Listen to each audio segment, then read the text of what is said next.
Olá, queridos irmãos e irmãs, que a paz de nosso Senhor Jesus Cristo, o amor de Maria, envolva a cada um de nós e nossas famílias. Nós estamos reunidos em nome do Pai, do Filho e do Espírito Santo. Amém. Amém.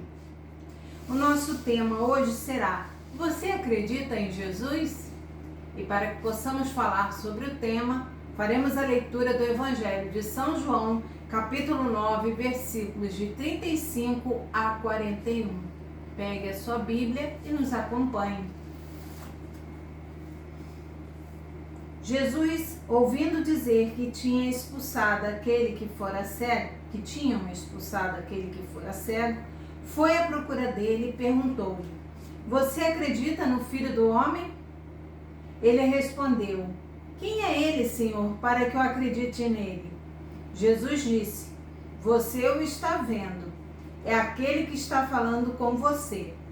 O cego que tinha sido curado disse: eu acredito, Senhor, e se ajoelhou diante de Jesus. Então Jesus disse: eu vim a este mundo para um julgamento, a fim de que os que não veem vejam, os que veem se tornem cegos. Alguns fariseus que estavam perto dele ouviram isso e disseram: será que também somos cegos? Jesus respondeu: se vocês fossem cegos, não teriam nenhum pecado. Mas como vocês dizem, nós vemos. O pecado de vocês permanece. Evandro, quem são os fariseus? Os fariseus eram uma ramificação religiosa dos judeus que eles se diziam puros, eles cumpriam todo o Antigo Testamento, pagavam o dízimo até da hortelã e da arruda. Eles faziam todos os ritos e não se misturavam com os pecadores, se isolando daqueles que necessitam justamente esse cego, que é um cego de nascença, que para os judeus, quem nascesse com qualquer tipo de doença era por causa do pecado dele próprio. Como é que uma criança no útero vai ter pecado? Ou dos pais.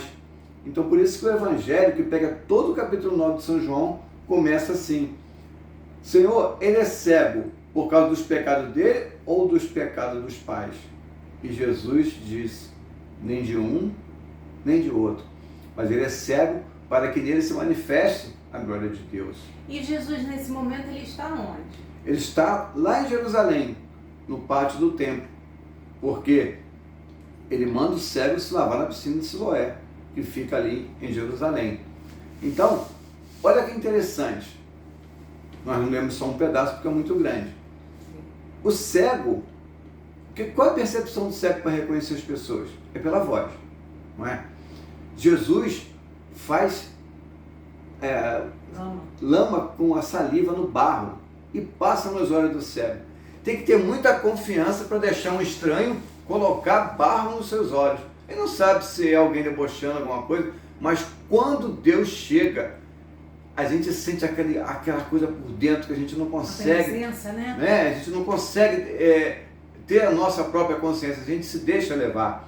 Então Jesus falou: vai se lavar na piscina de Siloé. Não mandou ninguém levar o cego, não. Não falou a piscina ali. Ele foi e se lavou e começou a enxergar. E cadê Jesus?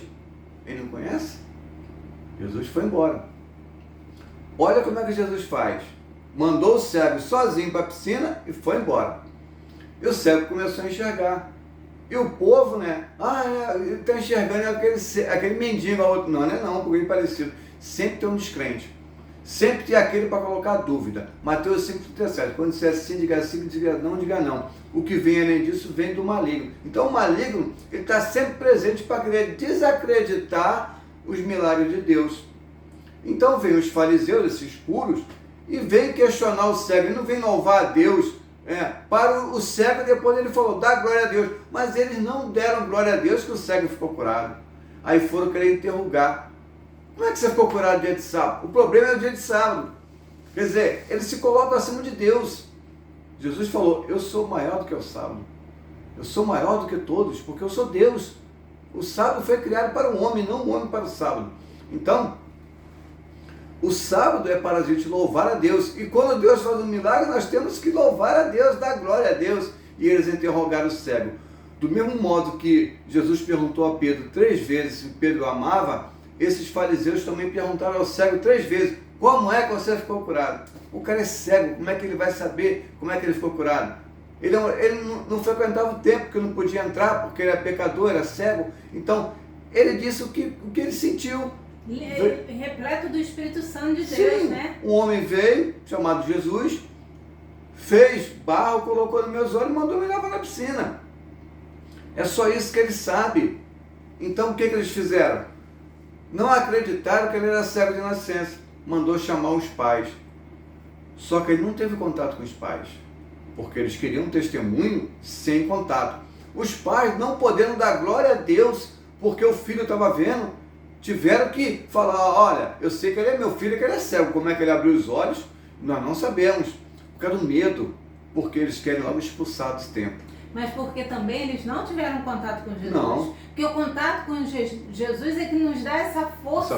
Né, no Espírito Santo, para que a gente possa proclamar, para que a gente possa louvar e agradecer a Deus e falar de Deus com mais propriedade. E os pais não tiveram esse contato, embora tenham visto o milagre, mas não tiveram contato. Por isso a diferença, o medo. Quem não tem contato com Jesus tem medo. Você imagina os pais recebendo notícia, o seu filho, que é cego de nascença, agora está enxergando e está preso. Por quê? O que ele fez? Ele começou a ver. Então escandaliza as pessoas o milagre de Jesus, a glória de Jesus. E como a Isabela falou, os pais dele não conheciam Jesus, então não tinha a força do Espírito Santo para dar testemunha. Eles falam, não, pergunta a ele, é maior de idade, hein? Ele sabe que ele que se vire para dar o testemunho dele, não temos nada a ver com isso. O medo. Mas quando eles perguntam o cego fala assim, eu já falei 3 vezes, vocês querem ser discípulo dele? E aí, escutando essa passagem, eu lembro daquela passagem que se fala assim, não se preocupe, porque eu colocarei palavra em sua boca para se defender. Porque ele se defendeu, se vocês não o conhecem e ele me curou, quer dizer, já deu um sarrafo neles, né? O que acontece na Bíblia, gente, é para a gente aprender. Olha o ensinamento desse cego. Estranho, vocês não conhecem ele, mas ele abriu meus olhos. Sabemos que Deus não ouve os pecadores, mas aquele que é justo. Porque ele estava dizendo que Jesus era pecador, os fariseus. Então, olha o que o cego faz. Como é que a gente se livra dos fariseus? A gente quebra a soberba deles falando, vocês querem ser discípulo dele? Você não conhece ele? E é assim que nós devemos fazer quando esses fariseus que não acreditam em Jesus vêm querer dizer para nós que Jesus não é Deus. Não conhecem Jesus, não têm intimidade com ele e querem botar em descrédito aquilo que Jesus deixou para nós. Por isso é que quando ele é expulso lá do templo, o que Jesus faz? Vai até ele quando Jesus soube. Aí já começa o que nós lemos. E Jesus pergunta para ele, você conhece o Filho do Homem? Porque no Antigo Testamento dizia que o Filho do Homem viria. Quem é o Filho do Homem? O Messias. Aí o cego fala, quem é ele, Senhor? Para que eu possa reconhecer. Olha aqui como é que as coisas mudam. O cego reconhece as pessoas pela voz. Jesus falou com ele, fez lama, colocou nos olhos dele, mandou ele na piscina e ele obedeceu. Quando ele encontra com Jesus enxergando, ele perdeu aquele dom de cego. Ele agora é nova criatura. Ele não reconheceu mais a voz de Jesus, porque ele estava já vendo as coisas do mundo. Ele não conhecia, não teve a visão do próprio Deus. Né? Em João 14, 9. Quem me viu, viu o Pai. Então ele, para ver o Pai, teria que ver o Filho. Por isso que nós podemos fazer imagens, porque Deus veio até nós. Então nós vimos Deus. Nós temos a imagem do céu, que é o próprio Senhor Jesus Cristo, o Deus que se fez homem. Então, Jesus fala, eu sou o Filho do Homem. Quando Jesus se mostra para ele como Deus, ele se prostra para adorar Jesus. Então Jesus, ele se mostra aos pecadores. Domingo passado ele se mostrou à samaritana, que era aqueles católicos contaminados pelo mundo, que vivem um mundanismo, mas não vão na missa. Que fica nas duas barcas, né? É. Um pé numa e outro na outra. Vai cair, hein? E agora o cego, porque ele não tinha culpa que ele era cego. Ele não conhecia Jesus, mesmo estando na frente dele, porque ele era cego. E tinha uma vida sacrificada, era mendigo. Então Jesus se mostra àqueles que o procuram, mas não conhecem. Mas aqueles que se dizem doutores da lei, fariseus, sacerdotes, que se acham acima de Deus, que interpretam a lei como querem e não como Deus a lhe deu, não como Deus a explicou pelos profetas, não como Deus se revelou em Jesus Cristo, esses não conhecem Jesus e perguntam a Jesus, igual os fariseus: Senhor, nós também somos cegos? O que Jesus responde para ele? Se vocês fossem cegos, vocês não teriam pecado. Mas como você diz, nós vemos, nós somos fariseus, não entendemos da lei, o pecado em vocês permanece. Por que adianta eu me dizer cristão se eu não vou na missa? Eu conheço o Filho do Homem, eu conheço Jesus. Que adianta ler a Bíblia se não faz o que está aqui? Se não conhece o verdadeiro cristão, no verdadeiro Cristo? E aí? A sua igreja? Não adianta você ler, dizer que sabe ler a Bíblia de trás para frente, de frente para trás, se você não faz o que está aqui.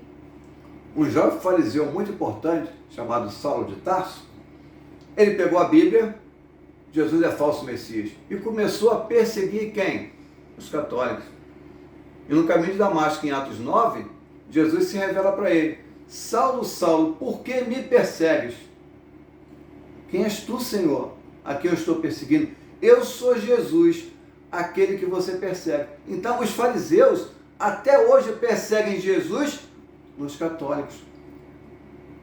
Jesus falou: eles vão te odiar sem motivo. Odiaram Jesus sem motivo, se me odiarem, vão me odiar a você também. Então, os fariseus nos odeiam por ser católicos, porque também odeiam Jesus. Eles não odeiam, eles não acreditam em Jesus.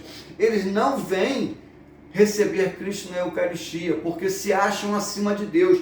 Eu leio a Bíblia, eu interpreto, eu crio o meu Jesus, e vocês estão errados. A inveja do diabo não é que ele não quer, não é porque ele não é católico, porque ele pode ser católico.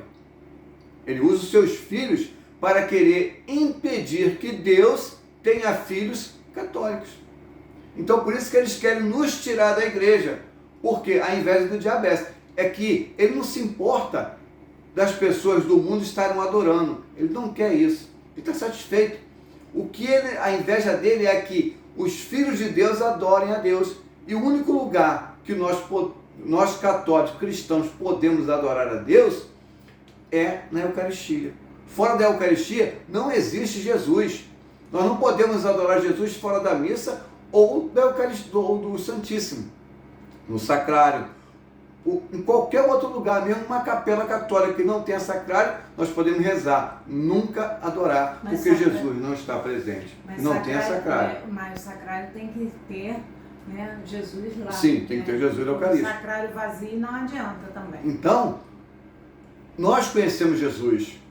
Nós adoramos o que conhecemos, como Jesus falou para a samaritana. Vocês adoram o que não conhecem. Então, como o padre falou hoje, né, as pessoas estão aí fora achando que estão com um Jesus que não é Jesus. Porque nós católicos não damos testemunho. O padre falou hoje, nós é que somos evangélicos. Não deixemos que as pessoas do mundo roubem o que nos pertence. Porque nós estamos há 2000 anos, somos evangélicos, vivemos o evangelho e seguimos o evangelho. O padre disse hoje na homilia: nada do que a igreja ensina está fora da Bíblia. Se tiver, a igreja corta, como já cortou as heresias nesses 2000 anos. Cada conselho que tem é para expulsar da igreja os hereges. Por isso que a igreja vai diminuindo, porque ela enche e começa aqueles soberbos fariseus querendo ser dono da igreja, aí vai em concílio, aí a igreja vai expulsando: você não pode mais falar isso aqui. Então aqueles que não querem seguir Jesus vão se afastando e vão abrindo o seu Jesus por aí. Mas nós temos que seguir o que está na segunda carta de hoje, Efésios 5. Não seja culpa das obras das trevas. Você que está dormindo, Desperte, levante-se dos mortos, porque Cristo iluminará. Então você que não vai para a missa, desperte. Você está morto para Cristo. Venha ressuscitar com Cristo na Eucaristia. Você que não confessa, porque diz que só confessa a Deus, acorde, venha para a luz, porque Jesus te espera. E a Quaresma é um tempo propício para isso, para que você reflita, para que você reconheça os seus erros, que você venha buscar os sacramentos, venha se reconciliar, voltar ao amor de Deus, ao primeiro amor, ao primeiro e único grande amor das nossas vidas, que é o nosso Senhor Jesus Cristo, a Santíssima Trindade. No dia de Páscoa, na ressurreição, Jesus apareceu aos seus apóstolos. João 20, 23. Os pecados daqueles que vocês perdoarem serão perdoados.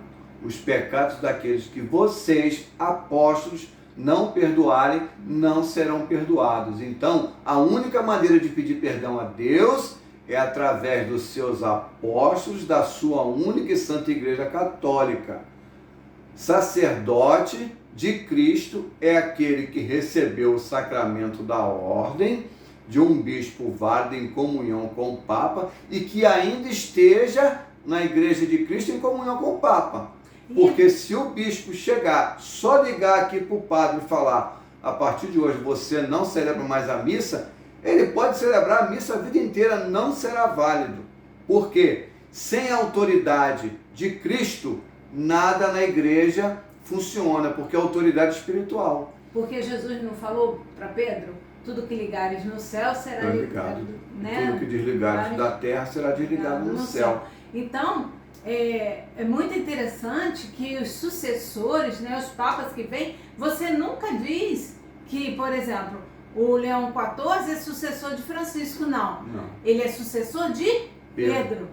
Todos eles são sucessores de Pedro, porque a nossa igreja, ela foi fundada por nosso Senhor Jesus Cristo sobre a pedra, né, Pedro, e até hoje todos que vieram depois dele são seus sucessores. Então essa ligação nunca se perdeu. Por quê? Nada mudou desde Pentecostes. Nós estamos reunidos e sempre estaremos em nome do Pai, do Filho e do Espírito Santo. Amém. Amém.